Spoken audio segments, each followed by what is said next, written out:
Welcome back, everybody, to K3 in Kansas.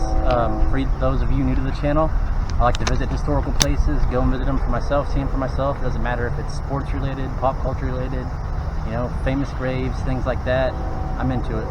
If you guys returning, thank you for returning and watching my videos. And today we're actually here in downtown Kansas City, and right behind me is part of the subject of our video, which is Unionstation. Wow, I almost tripped right there. And in front of me is the World War I Museum, which we'll be doing that sometime in the future. So before I get started, I kind of want to, when I decided to do this video, I wanted to make sure you guys kind of had an understanding of the time, when what the time was like when we're talking about the subject of this video, which the subject of this video is the Kansas City Massacre. So I kind of want to paint a portrait for you guys of what the times was like then. This was in June 17th of 1933. So for most of us, we know in 1933, that was the height of the Depression. Unemployment was at 25%, which I think the count was roughly in the millions of people that were unemployed during that time. I hope you guys can hear me, because if not, I might have to do a voiceover here, so it might look like I'm rambling on. So I hope not, because it's kind of windy.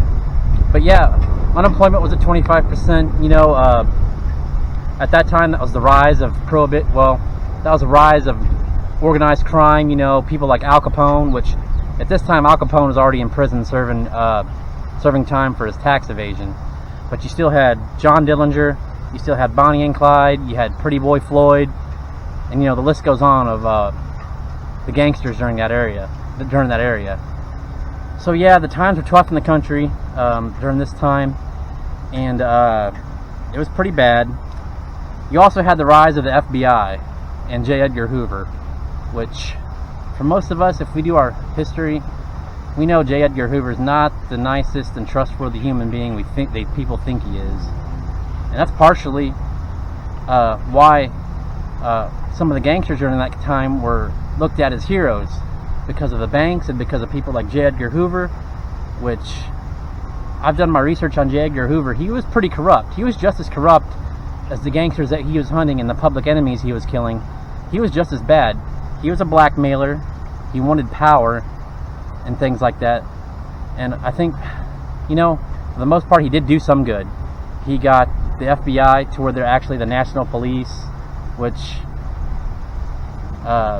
you know, at that time, a lot of FBI agents couldn't carry guns. Some of them did. There's conflicting reports about that. And, yeah, they didn't have proper weapons. They couldn't arrest people. They couldn't serve search warrants. And I believe they couldn't even go across state lines. Now, the actions of what happened here actually gave him more power, and not in a good way. So, before we go down there, guys, I just wanted to let you know, give you a little bit of background on what was going on during this time, you know, and things like that, to give you kind of a mood for it. And so yeah, it's June 17th, 1933. And we're going to go down there and we're going to get some quick shots, but it's really busy today, guys, so I'm going to try to be as polite and, you know, not tick people off by having a camera in their face. So, yeah, it's June 17th, 1933. Now, in April, that's when Bonnie and Clyde had their first big shootout in Joplin. Well, not first big shootout, but their first recognizable shootout. And as you know in my other videos, how I've talked about that, I don't want to really go into too much more detail, but we find out what Bonnie and Clyde looks like from that shootout. So that went on. So that happened in April, a couple of months before this. So basically what happened here was there was a bank robber that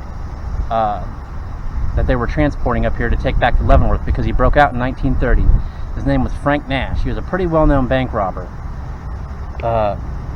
And he escaped from Leavenworth prison, and he was in Arkansas. And this is where FBI agents Frank Smith and Joseph Lackey and McAlester, Oklahoma Police Chief Otto Reed, they went to Arkansas and actually picked up Frank Nash. Now what they were going to do was hop back on the Missouri Pacific train, head up here to Union Station, and then drive him back to Leavenworth. they went to Hot Springs, Arkansas to get him. That's where they picked him up at. Now in the morning of June 17th, they arrived here. They were supposed to arrive here at 7 o'clock in the morning. Well, they were late, 15 minutes late, so they arrived here at 7:15. They were met by Special Agent in charge Raymond Caffrey, 2 Kansas City detectives, William J. Grooms and Frank Hermanson. Now they could have taken the train to Leavenworth, but there would have been an hour delay here, and they did not want to stay here that long, especially knowing that Frank Nash was so high profile. They were expecting something to happen, so they just chose to drive back to Leavenworth, and McCaffrey was supposed to accompany Nash. So yeah. Now what happens here is when they get here, I assume when they get here or before probably, Hot Springs chief of detectives, Richard Galta, he actually tipped off a guy named Richard Galta, who was an associate of Nash, and he told Vernon Miller, who was a former veteran. He was a South Dakota sheriff that kind of turned hitman for the mob, and he told him that they needed to free Nash. So Vernon, he went to the Union Station to meet a member of the Kansas City mob, John Lazia. Now he worked for mob boss Thomas Pendergast. Now what happened after this was Ray Caffrey, he brought his Chevy 2-door coupe here, which we'll see down there, and I'll go show you guys, but we're going to try to be quick because again there's a lot of people down there. So he brought his 2-door Chevy and he parked right here. You'll see those 2 pillars right there. I don't know if you can see them from there, but there's 2 pillars. He parked his on one side, and then they parked a Plymouth on the other side. Now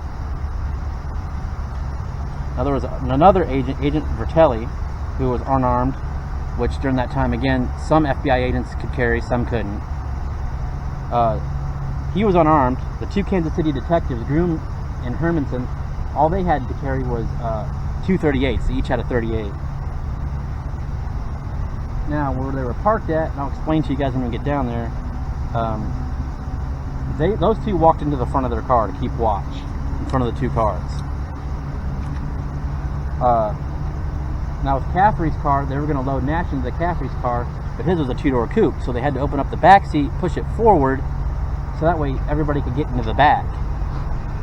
So Lackey and Reed got into Caffrey's car first, in the back seat, and they both had shotguns. Now, Nash tried to sit back there with them, but they wanted him to go up into the front seat for a minute so they could watch him. And which that, sometimes they do that during transportation, and setting the criminal between the 2 officers. So they asked him to get out and sit up front so they could watch him, and because they had to push that passenger seat forward so more people could get in. Now Agent Smith sat in the back along with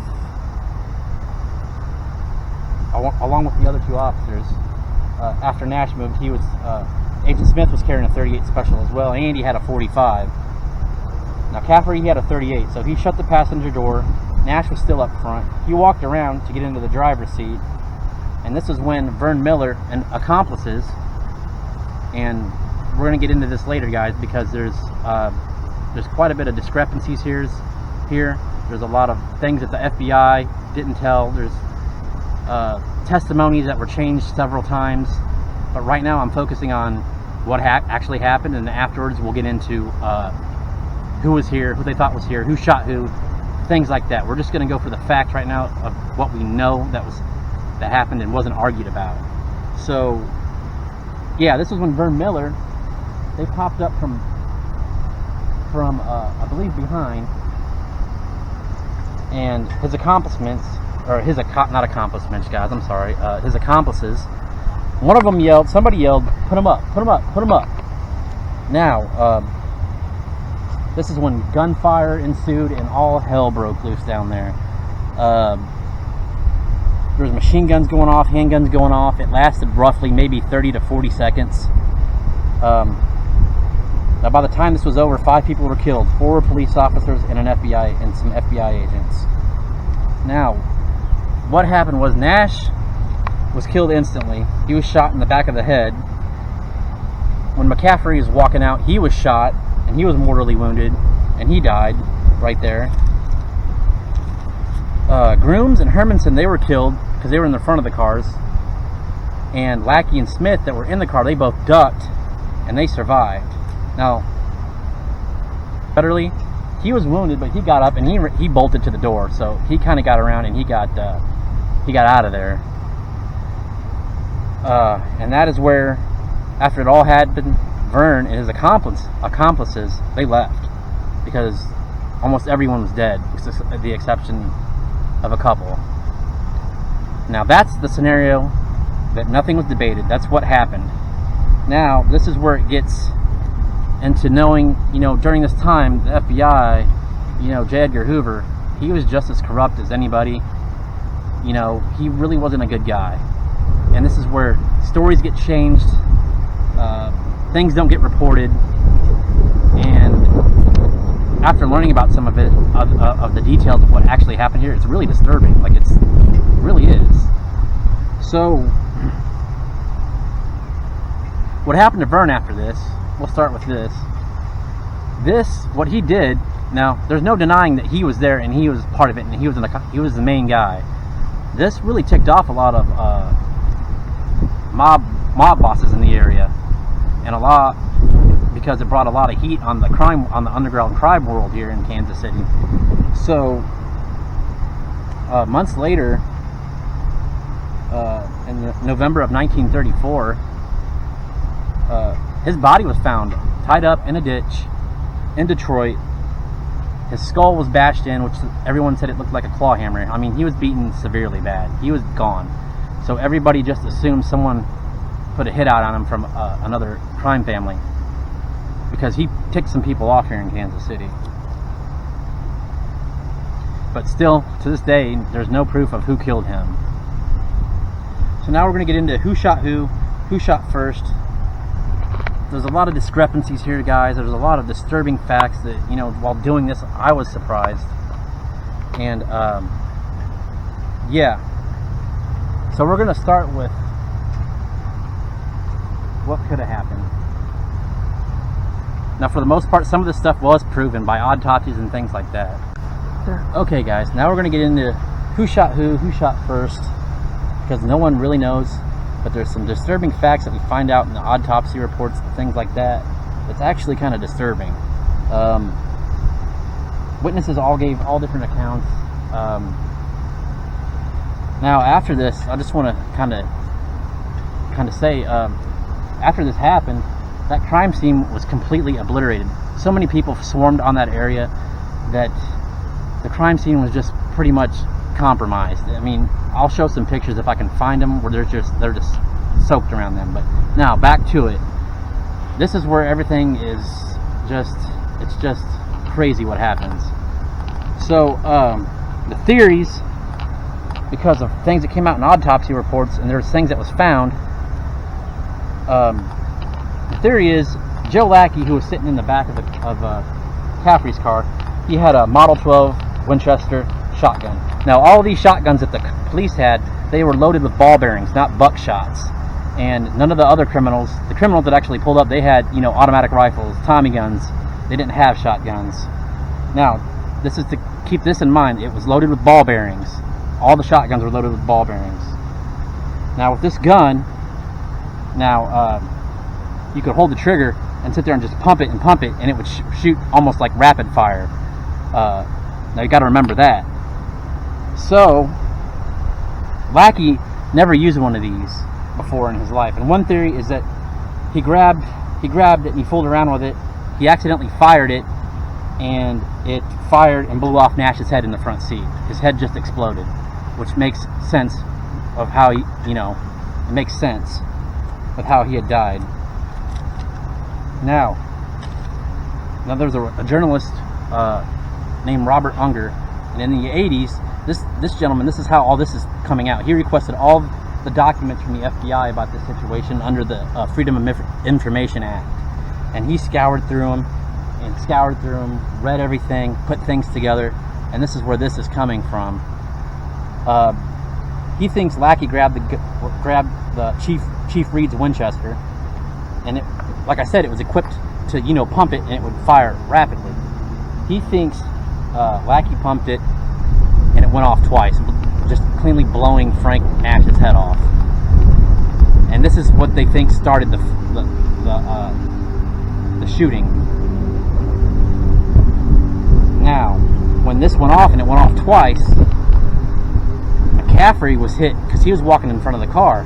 He was hit in the face and it killed him. And they proved that that wound was fatal and it had the ball bearings in his face. So that shot, he died from friendly fire. Nash died from fire from him, from McCaffrey. And this was proven in McCaffrey's autopsy report. His fatal shot in the face had ball bearings in it. So somebody in that car, whether it was, you know, whether it was Lackey or Smith, it killed Nash instantly. Now, you gotta remember, during this time, the FBI didn't try to explain this. They just ignored it. Nothing was reported on it. Nothing, until autopsies and things came out, and they didn't report this stuff. Like, they just kept it in files and they didn't say anything about it.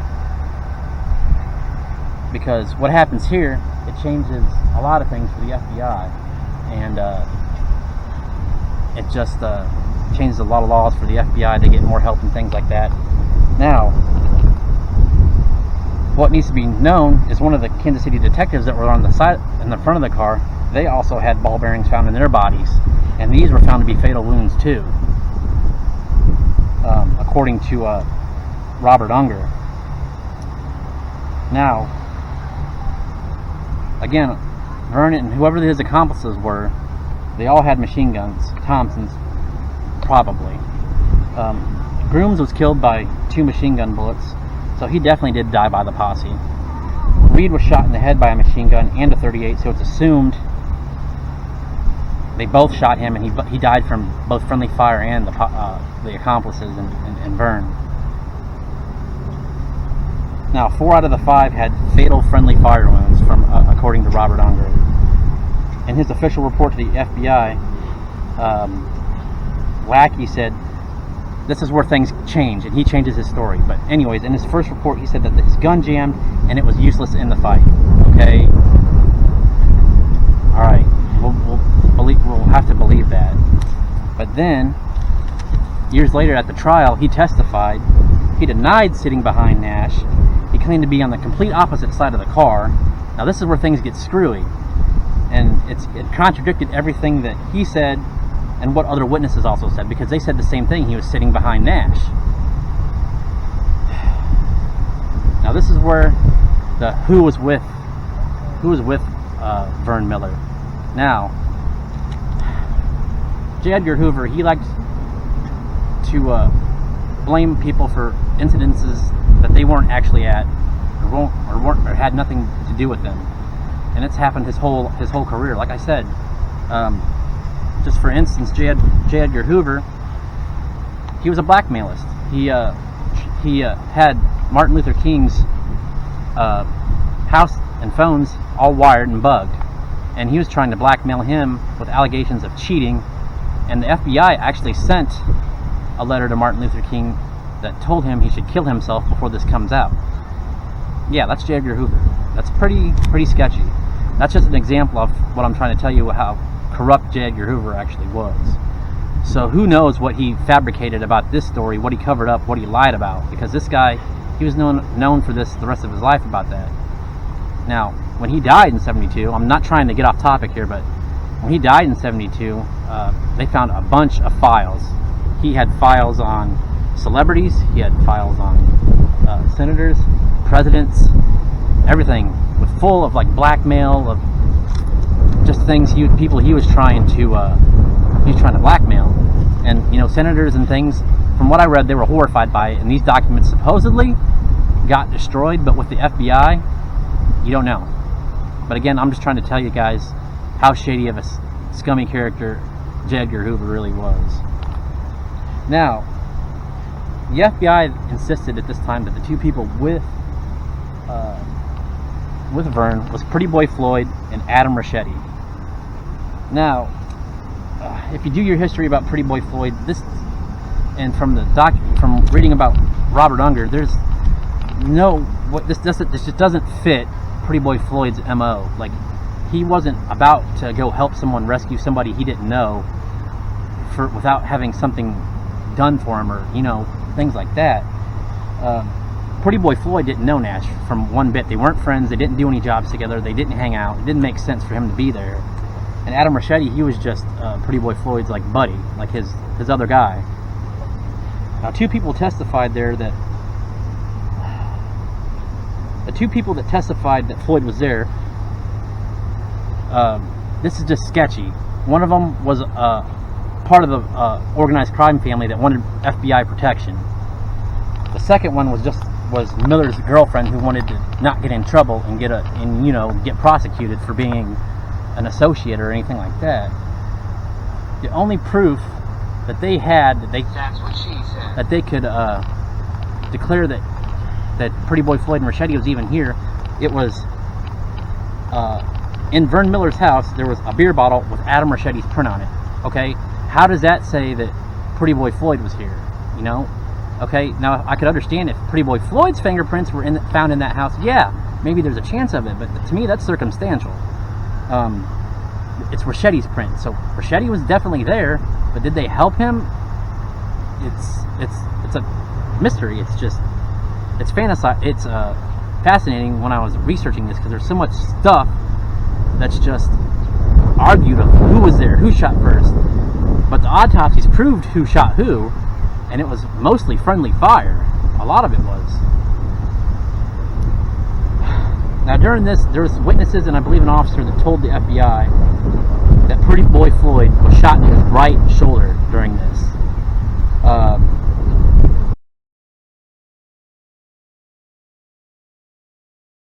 I guess Hoover told Melvin Purvis, if you ever find Floyd, you hunt him down, you kill him, you check his right shoulder, and that will prove that he was in Kansas City, that he was there. So, not to dabble from the story, but we're going to fast forward to when Pretty Boy Floyd was gunned down in Ohio. Melvin Purvis and his crew, they took him down in Ohio. Now, when everything was said and done, they went to do the autopsy to check his body. Melvin Purvis checked his shoulders. There was no scars. There was no proof that he was ever shot in his shoulder or anywhere close to it. Now, after all this, it comes out in the autopsy reports that 4 out of the 5 had fatal ball-bearing wounds. It's just a lot of stuff, man. It's just crazy how this was not mentioned. It was covered up. I don't know, with J. Edgar Hoover. The guy was just so shitty. You don't know what he was going to do. But after this, Adam Rachetti, who was Pretty Boy Floyd's partner at the time, they went on the run after this. They went to Buffalo for a year, and then shortly after, that's when Pretty Boy Floyd met his demise. Now, Adam Rachetti was arrested. He was convicted, and he was sentenced to die because of this. Now, when he was going to the gas chamber, he was kicking, he was screaming, and he was just screaming, why? Why is this happening to me? I had nothing to do with this. Also, Pretty Boy Floyd wrote a letter that, almost to his death, he denied being there. Now, a lot of people say, yeah, Pretty Boy Floyd did this to stay good, gracious with the people, but, maybe, who knows? I'll let you guys decide, and yeah, that's basically what happened here at the unionstation of the Kansas City Massacre. Now, we're going to go down there, and we're going to get in there, and I'm going to shoot a couple things real quick, guys, because there's a lot of people down there. So we're going to go down here, we're going to take a quick look, I'll show you where the cars were, and we'll show you the plaque, and we're going to try to just, be respectful. So I hope you guys enjoy this, and we'll see you over there. Okay, guys, now this right here, right in front of these two towers in this area, this is where McCaffrey's car would have been, and where the other Plymouth would have been. And it's all right here that this would have happened, because there's a picture that lines up perfectly with these two pillars right here, with the Chevy coupe on one side and the Plymouth coupe on another. So we'll walk up here and we will get a closer look.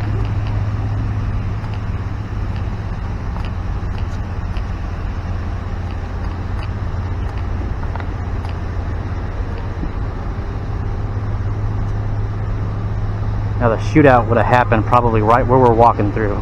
We're very close to it. The two cars lined up between here, but since then they've drawn lines. But we'll go up here. We'll look.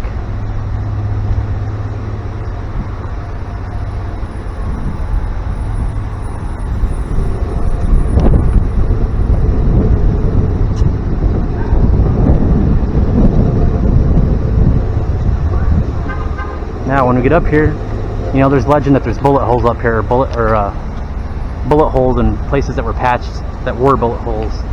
But you guys, that's not the truth. These were forensically tested. Like, see right here, these were all forensically tested and they're not bullet holes. Could be ricochets, I would guess, maybe, but they were tested and it's not.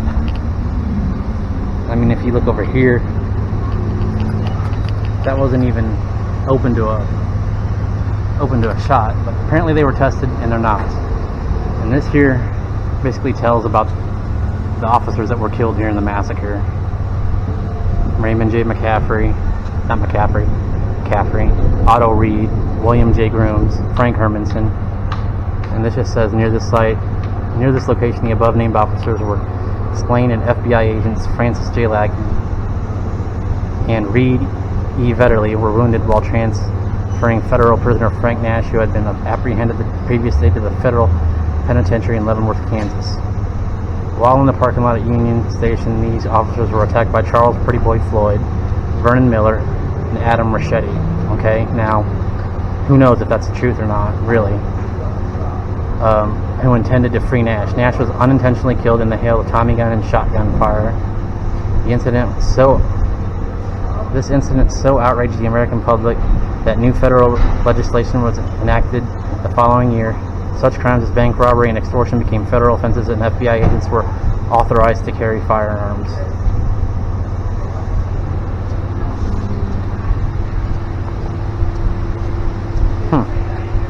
Interesting. And this just tells about the Union State Massacre.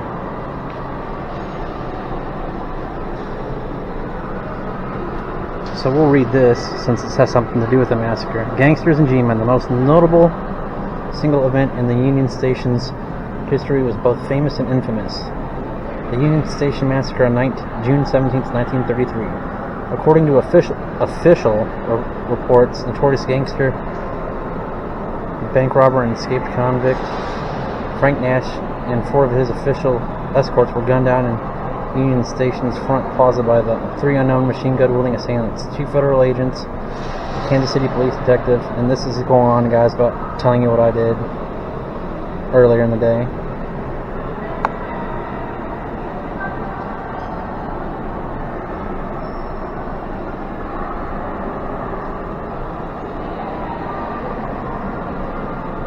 And it's just basically, it says, despite a looted crime scene, which completely happened. It says, despite a looted crime scene, questionable witnesses, and conflicting evidence, FBI head agent J. Edgar Hoover, launched himself into power, and the FBI into being that year with the Nash. Okay, I think I'm reading this wrong. Hang on a minute. Future FBI head J. Edgar Hoover launched himself into power, and the FBI into being that year with the Nash case as his springboard. A sort of gangster witch hunt was launched, with federal agents rounding up everyone named by eyewitnesses. In the end, however, Adam Rachetti was the only convicted man in the case. He went to Missouri's gas chamber. Now, guys, this is a picture of the crime scene after this happened, so you can see how it was looted, it was destroyed, the people just, destroyed it. Now, this is the car that Nash would have been in. Now, when Unger did his review, and he looked at these pictures, if you look, the glass is, there's other images with different angles where the glass is blown out of it and on the hood. How could have it been shot in when the glass would have went in, but he was shot from the inside, so it came out. So it had to have been friendly fire. Had to have. And these are just the guys. There's Caffrey. That's Grooms. He was a federal agent. He was a Kansas City detective. And there's Frank Hermanson. He was a Kansas City detective. And there was Otto Reed. He was the Oklahoma police chief. And that was Frank Nash. Okay, now in this room in Union Station, down here used to be a door. Now, I don't think it exists anymore, but they would have brought Frank Nash up here. He would have walked up all these steps out here, and then he would go out here into the Great Hall. So we'll go that way.